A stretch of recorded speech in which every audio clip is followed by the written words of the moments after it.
Fall camp starts today. Let's get it.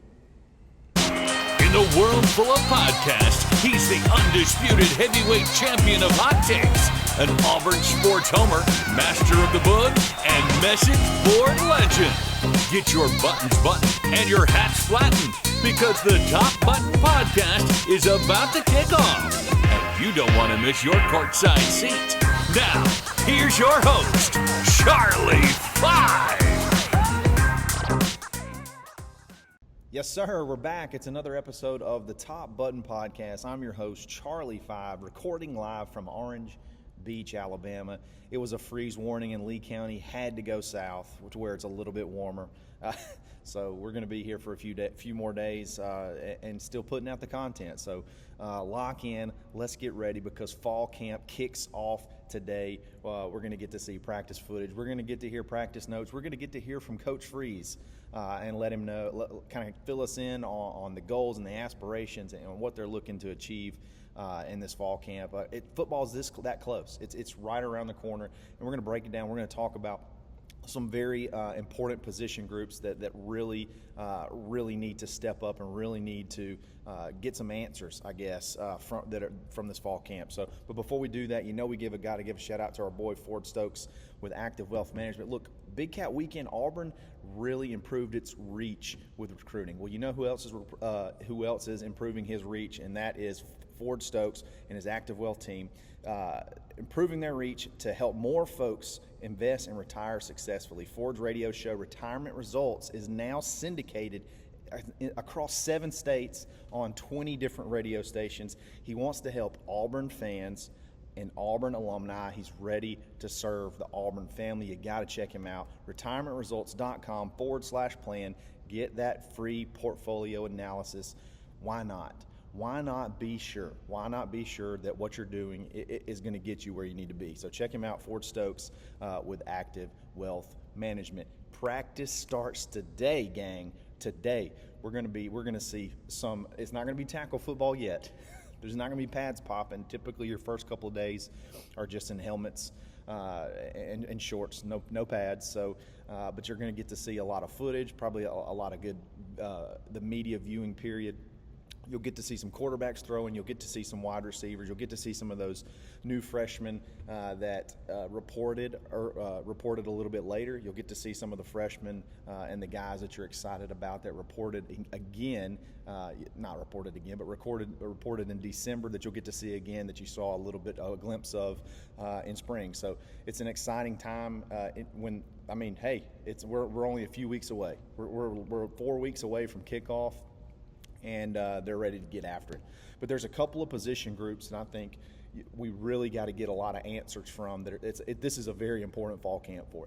It's important for everybody, but particular when you talk about having maybe some positions or some spots sort of up for grab or guys that really need to take the next step. There's just a few that I think are a little bit more. There's a little bit more emphasis on. There's going to be a few more eyeballs on as far as. If this piece gets solidified, Auburn could take that next step, especially on offense. And it doesn't start. You got to start with the quarterback room.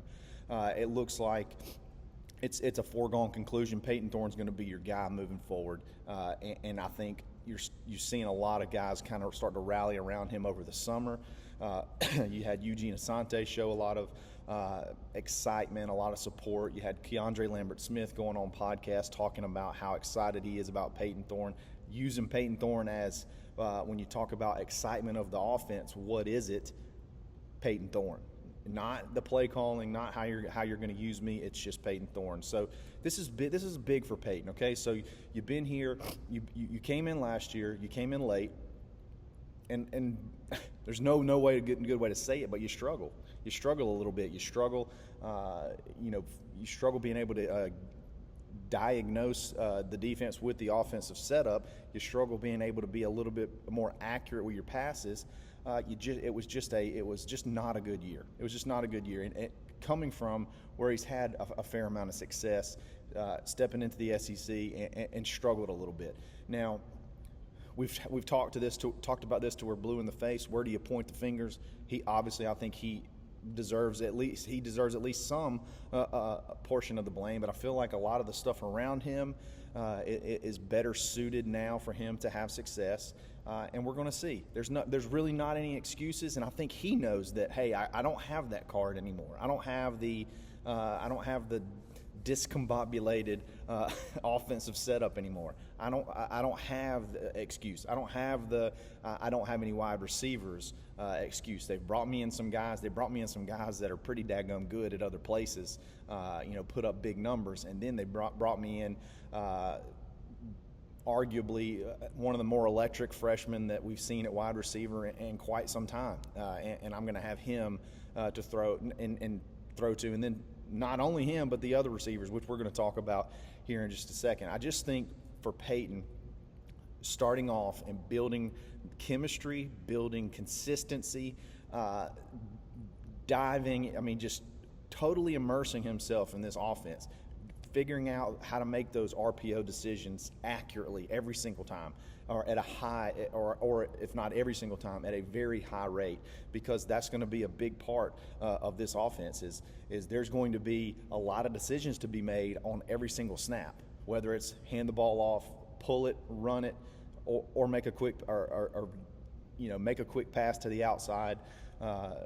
There's going to be a ton of different options on every single play. So this is massive for Payton. This is a redemption tour. This could be a redemption tour. If you want any kind of prospects of the NFL or anything like that, you got to really bounce back, because there's a lot of red flags in a lot of people's minds when it comes to especially, even from some Auburn fans. Hey, it's hard to shake that taste out of your mouth from last year, especially if you're just sort of like a casual fan and you don't really look at all the different aspects of what went wrong last year. Hey, sometimes all you can see is, hey, the quarterback's only throwing for 100 yards a game. Like something's wrong here. So it's a very big, important spring for Payton, and I think the pieces are in place for him to really take the reins here and go with it. So Payton's going to be your starter. It'll be fun to watch how the few throwing sessions that we'll get to see. I'm sure there'll be some people that blow things way out of proportion, and there'll be some positive and negative, and then obviously we'll get some scrimmages that we'll get some information from too. So we got to see what happens there, but that's not the only important piece of the quarterback room. I think the number 2 quarterback position is that battle is incredibly important this year. For numerous reasons. And you got Holden Gierner, you got Hank Brown, and then you got Walker White. The reason it's so important is because the ball is up for grabs next year. The spot is up for grabs next year. So you feel like if you can edge out one of the other guys and get that number 2 spot, you're sort of sitting pretty, lean right into hopefully taking over that number 1 spot going into next year. Another thing, hey, you really need to perform, you really need to look good, you really got to be sharp, because even if you win that number 2 spot, if it's not a convincing win, or it's a win but you're still not playing quite at that SEC level and you're not progressing where you need to be, hey, Hugh's looking to make a playoff run in 2025. Okay, so last year when they talked about quarterbacks and going to the portal, Auburn wasn't a quarterback away.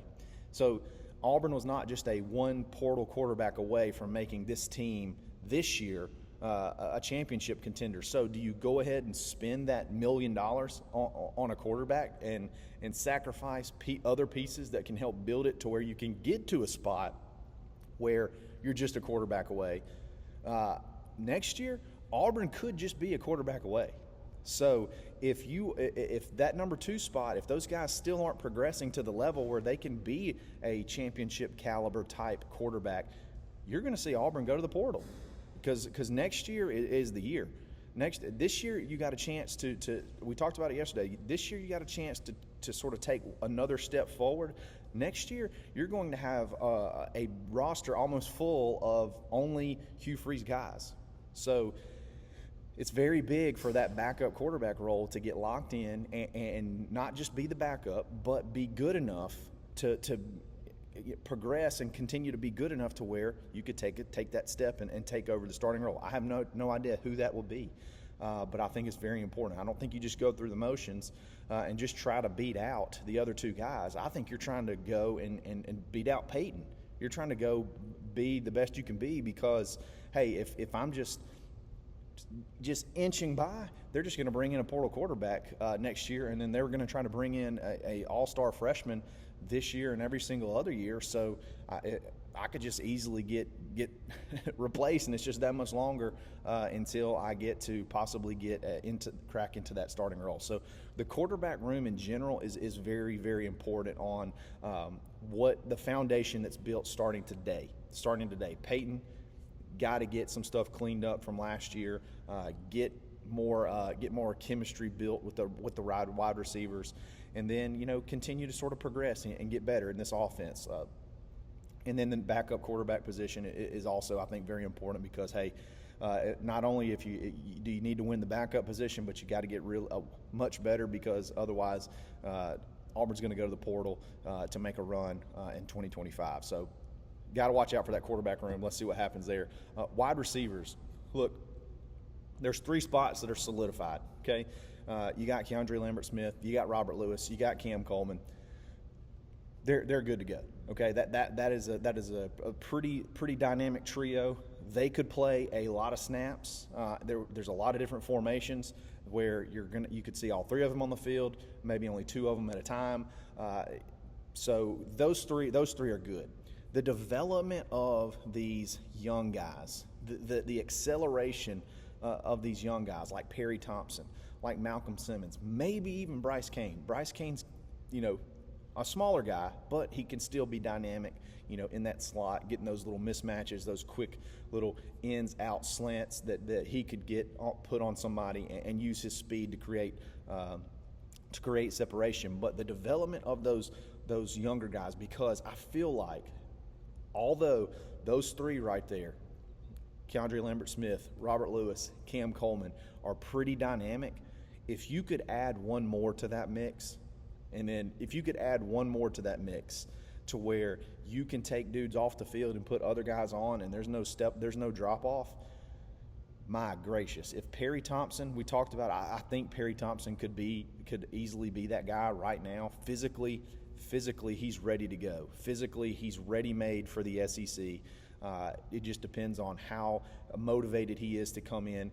While he might be just a smidge behind the 8 ball, how quick, it took Cam Coleman a few practices. How quick does it take him a few practices leading up to that first scrimmage to where he could possibly break into the lineup and be a 4th weapon? And then Malcolm Simmons, to me, is the wild card because he, believe it or not, he could be the most athletic of all the guys. Malcolm Simmons could possibly be more athletic than every wide receiver I just mentioned. And also, you talk about him from a return specialist perspective. If those 2 guys could develop and be adequate backups or adequate players as freshmen, and continue to progress throughout the season, man, this passing game could be incredibly dynamic. You're going to have a lot of athletes, a lot of dudes that can make some things happen, and you're going to have you're going to have a veteran aspect out there too. But to me, the big thing to watch in the wide receiver room is not the 3 that are solidified. You're not necessarily worried. Cam Coleman's going to Cam Coleman, okay? He's going to get his. Keandre Lambert-Smith. Is there a little bit of a transition to the SEC? The Big Ten's pretty daggum competitive. Penn State was pretty competitive, so I don't see that there's just a massive jump there as far as talent goes. And then you got Robert Lewis. Okay, you were at a G5 school. You put up big numbers. How does that translate to the SEC? He looked really good in spring. Bigger guy already, and he could possibly make some stuff happen too. And he's a veteran. He's been around. He's put up numbers pretty much everywhere he's been. So you're not really worried about those. You're just, how does that work out? But, if you can get 1 or 2 of those guys ready that came in a little bit later, look out. look out, this offense could be electric, a lot of fun to watch. And then the last thing, again, it's kind of a similar tool. It's kind of a similar situation. The defensive line, we know Keldrick Faulk's going to be out there. We know he's solid. After that, you got a lot of guys and a lot of different rotational pieces to where it's going to be interesting to see how it shakes out. You got Jason Jones, who's been a sort of like a stalwart as far as that guy in the middle for multiple years now. He's going into his last season.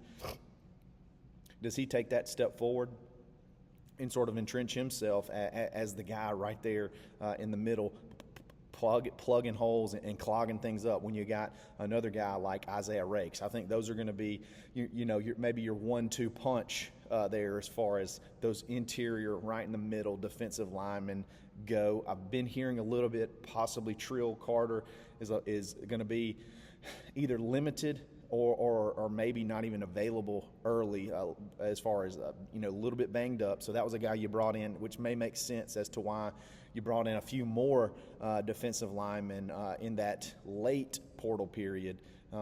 But so how does that rotation work? How does Gage Keys fit in?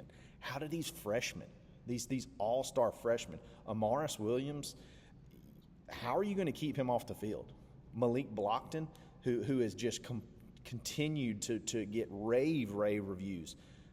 How are you going to keep that kid off the field? The options you have on the defensive line, I feel like this reminds me so much of some of those Tuberville defenses, or even honestly some of those Gus defensive lines where you had a lot of different guys that you could rotate in. I go back to thinking about that 2013 team when you're playing against Texas A&M, and you had just sort of like a squadron sitting there waiting to sub in, sub out, because they would move fast. So you had dudes sitting there. You had so many options of guys that could play, that could make some stuff happen. I think we're very close to having sort of a situation like that. You got a good mix of seniors. You got a good mix of really, really talented young guys.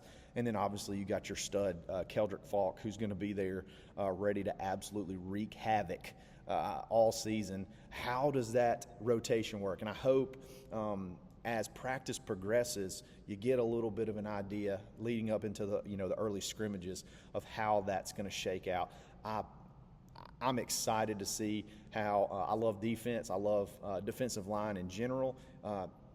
Pass rushing is a little bit of a different position group. We'll talk about that later as practice goes on. But this as far as the interior, where going into the offseason, before all these portal additions, that was a position that was a group that you were a little bit nervous about because you didn't have much coming back. You lost Marcus Harris, who was your playmaker.